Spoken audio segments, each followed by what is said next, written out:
Hi, I'm Batya Bozak from Tel Aviv University, and today I'll be talking about dynamic rental games with Stagewise individual rationality.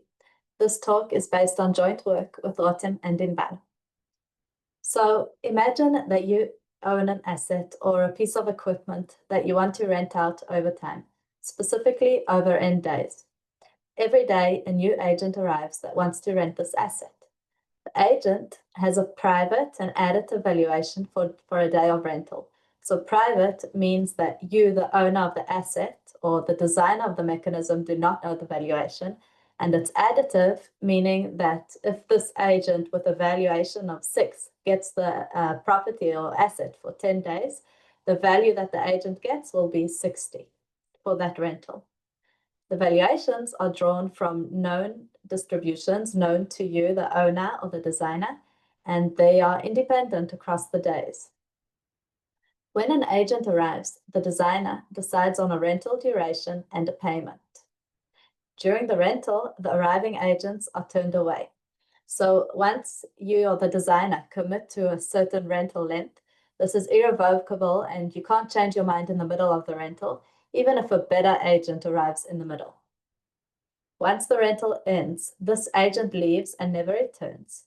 But the next day, a new agent arrives, and this process is repeated until the end of all end days.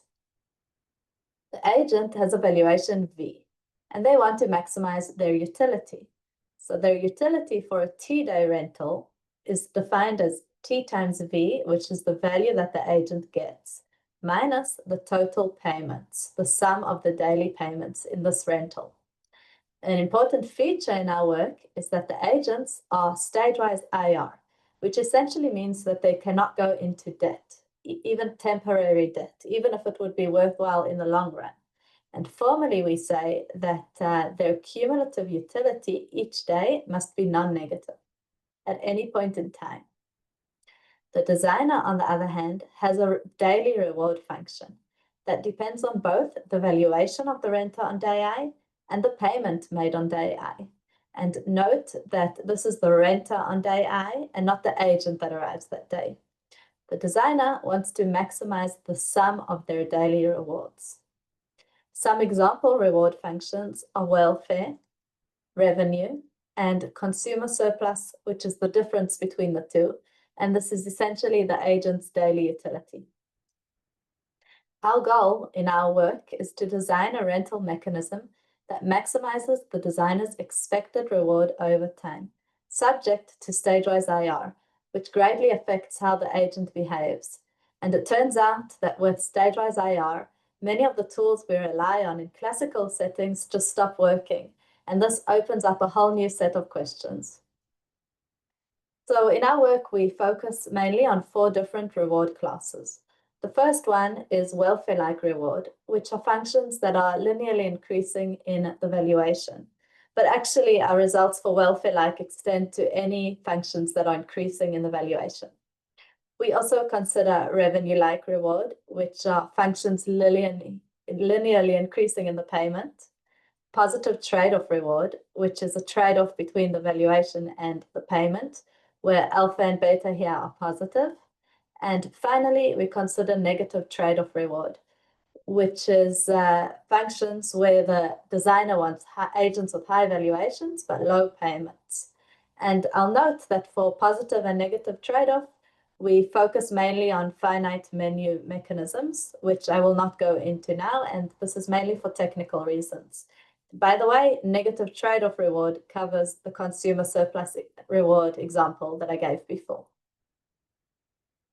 So for our main result, we discovered that for the first 3 reward classes, welfare-like, revenue-like, and positive trade-off reward, the optimal mechanism follows a similar structure. And we indeed find an optimal mechanism for these reward classes, and it is an efficient algorithm, and that's great. But once we reach the negative trade-off setting, we discovered that the mechanism has to be fundamentally different. So instead of the first mechanism, we find a different rental mechanism that is optimal for negative trade-off reward. Before I dive into some more details, I'd like to mention an inspiring paper from EC 2 years ago where Avils et al. Analyze and define a rental-like model, but there are many differences that I will not go into right now. So what is a rental mechanism exactly? On day I, we have an agent with a valuation that arrives and wants to rent the asset. In the most general form, the rental mechanism can be more complicated. It can include interaction between the agent and the designer. It can include randomness. But we show that without loss of generality, we can focus on this simple mechanism form. So the agent arrives and makes a bid, and he tells the designer what the day of rental is worth to him, and there's nothing forcing him to be truthful. The mechanism returns, based on this bid, a rental duration and daily payments. And these payments are actually the most interesting part, in my opinion. So in its general form, we can have variable payments. Every day we can have a different payment. But this is a kind of complicated structure, and it's not as convenient or nice for the agent that arrives. It would be much nicer for them to come, and they know that for each bid they make, this will result in a certain rental length and a certain daily payment that's fixed across the rental. And in addition to the convenience for the agent, also for us, the designers of the mechanism, it would be much easier to find an optimal mechanism if we knew that we could focus on fixed rate payments, where the total payment is the same, but it's a fixed amount every day. It's much easier to find an optimal solution. So a key question that we ask along the way is, can the designer benefit from variable payments, or can we focus only on mechanisms with fixed rate payments? As you might guess, the answer to this depends on the reward. We discover that for the first 3 reward classes, there exists an optimal fixed rate mechanism. But once we reach the negative trade-off reward setting, there is no optimal fixed rate mechanism. And in fact, variable pricing can yield double the reward or more. And I think it's an interesting question to explore how big this gap can get. We have an example for double the reward, but we think it can be much bigger. So now we need to find the optimal rental mechanism. And we show that essentially a rental mechanism is basically a sequence of dynamic auctions. Because if you think about it, on day I, there's a designer that has n minus I days to sell. These are the days remaining in the rental. There is a Stagewise IR agent that wants to buy some days. And there are payments that happen to be daily and made over time. But because this auction needs to represent the rental, we need to include an opportunity cost of turning agents away. Because in the rental, if the designer rents out the asset for many days, he loses out on a lot of possible reward that he could have gotten from future agents. So we need to include this cost in the auction. And that's why we say that the seller of this auction wants to maximize the reward from the current agent minus the cost of the allocation. So this is a cost that depends on the allocation size and gets bigger with the allocation. Now, these 2 features, the fact that the agent is Stagewise IR and that the payments are made over time, make this a different sort of object. So we give it a name and call this auction a Stagewise auction with seller cost, or SWAC for short. And we show that it is enough to design an optimal SWAC. And we can find these instead of the optimal rental mechanism. And together, a sequence of optimal SWACs creates an optimal rental mechanism. So how are these auctions or SWACs structured? To start off, we show that similar to the standard Masonian auction, where we know that we can focus on truthful auctions with the revelation principle, this is also true in our case, and it is optimal to only consider truthful SWACs. But in standard auctions, we have Mason's lemma that give us really nice properties to work with. For example, truthful standard auctions are always allocation monotone. But it turns out that this is not the case in SWACs. You can have a truthful SWAC that is not allocation monotone. So an agent with a higher valuation can actually have a shorter rental or smaller allocation than a weaker agent. Similarly, truthful standard auctions always follow Mason's unique payment rule, but this is not the case in SWACs. And this makes it a lot harder to find the optimal SWAC. We don't have these properties that we're used to working with and that are very intuitive. So the space that we can look in is much bigger. And we have examples in the paper for these cases if you're interested. So instead of using Mason's lemma, we prove some other forms of monotonicity in SWACs. So first, we look at allocation monotonicity, and we show that although this is not true in every truthful SWAC, it's usually true in every truthful and optimal SWAC up to a relaxation that we make in the definition for certain reward classes. We also need to consider reward monotonicity, which means that an agent with a higher valuation yields higher reward to the designer. This property holds in some optimal SWACs for some reward classes and doesn't in some others. And we analyze all these properties for all the different reward classes in the paper, but I will skip that for now. So on the way to finding the optimal mechanism, we first provide a monotonicity result for each different reward class. For some, we need to prove allocation monotonicity, and for some, reward monotonicity. And using these monotonicity results, we prove that for the first three reward classes, fixed rate payments are indeed optimal. And we do this differently for every reward class using specific properties to that class. And on the other hand, we show that negative trade-off requires variable payments. Even though it is also allocation monotone, this reward function behaves differently. And we'll get back to that in a minute. So focusing on fixed rate payments, on classes where fixed rate payments are optimal, we show that basically this problem is finding an optimal SWAC that's fixed rate is reduced to finding an optimal regular multi-unit auction. And Mason's lemma applies in this case because the payments are fixed rate. And I won't go into that too much right now. But once we can use Masonian payments, meaning that the total payment of the rental is the unique Mason payment, we're able to use and extend the virtual value function for revenue, extend this into a different virtual value function specific to every reward class, take into account the opportunity cost, and design an optimal fixed rate rental mechanism. And now let's get back to the negative trade-off case. So why do we need variable payments for this reward? If you think about it, it's actually quite intuitive. So we already showed that in this case, a monotone allocation rule is optimal. So that means that basically the designer needs to ask for each threshold, what should the thresholds be for a long rental, for example?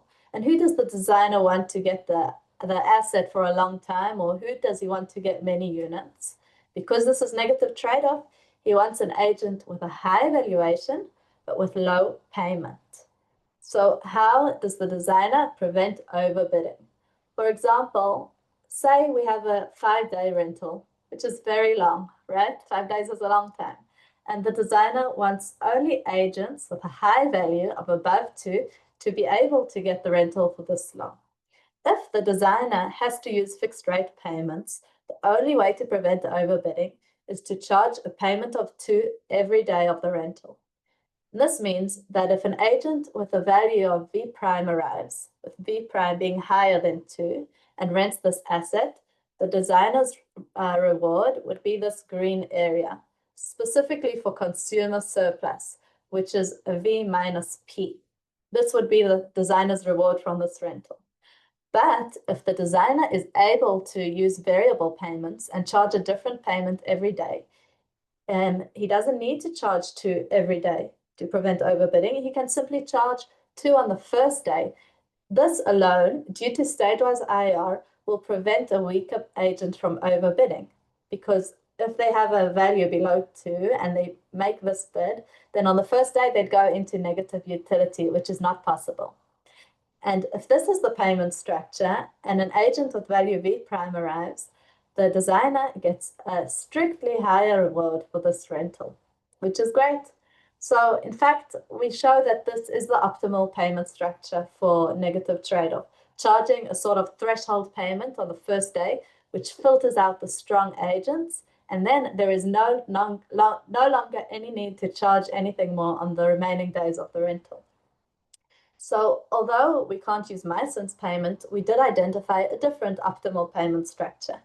And using this, we construct a different kind of virtual value function that is different from the revenue one and is not based on it. And it depends on the horizon remaining in the rental, because the payment is always only on the first day, and the relative portion gets smaller and smaller as the horizon grows. And using this virtual value function, we are able to find a different optimal threshold rental mechanism that's optimal for IID distributions. And it's a different kind of mechanism, but it follows the same structure, which you will see soon. So basically, the real breakthrough was uncovering how the optimal mechanisms behave. What are their structure, their constraints, and that's what made it possible to either use standard tools or push past them when we needed to. I'll briefly go over the way the mechanism looks. So first, the fixed rate rental mechanism. On day I, we have an agent that bids V, and the designer picks a duration that maximizes this expression over here, which depends on a virtual value that depends on the reward, and a cost function that depends on the allocation size and the day in the rental. And then for this duration, the agent will get the asset and they pay Myasonian payment spread evenly across all days of the rental. We show that this rental mechanism is both truthful and optimal for the first three reward classes: welfare-like, revenue-like, and positive trade-off reward. Now, the threshold rental mechanism is similar but different, because over here, the reward function, the virtual value function, depends also on the day of the rental and not just on the reward function. And the payment structure is different. So there is only a threshold payment on the first day. And this mechanism is both truthful and optimal for negative trade-off reward. So to summarize, we introduced the rental game, which is a new model that captures rentals with Stagewise IR and fully characterized the optimal mechanisms in this clean single parameter case. But this is just the beginning, just the foundation, and there are more complex versions of this problem that open up exciting directions for future work. Some of these are easily covered by our techniques, we believe.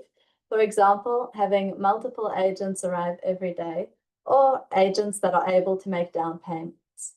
And there are more directions that might have more challenges. For example, what if we allowed competition between the agents? For example, if the designer could interact with the agent that leaves at the same time that he can interact with the agent that arrives. This could create competition between the agents and potentially increase the designer's reward. And in addition, what can we do if the designer has no prior on the agent's valuations? What can he do then? And that's all I have for you. Thank you very much for listening. And feel free to contact me with any questions. Bye-bye.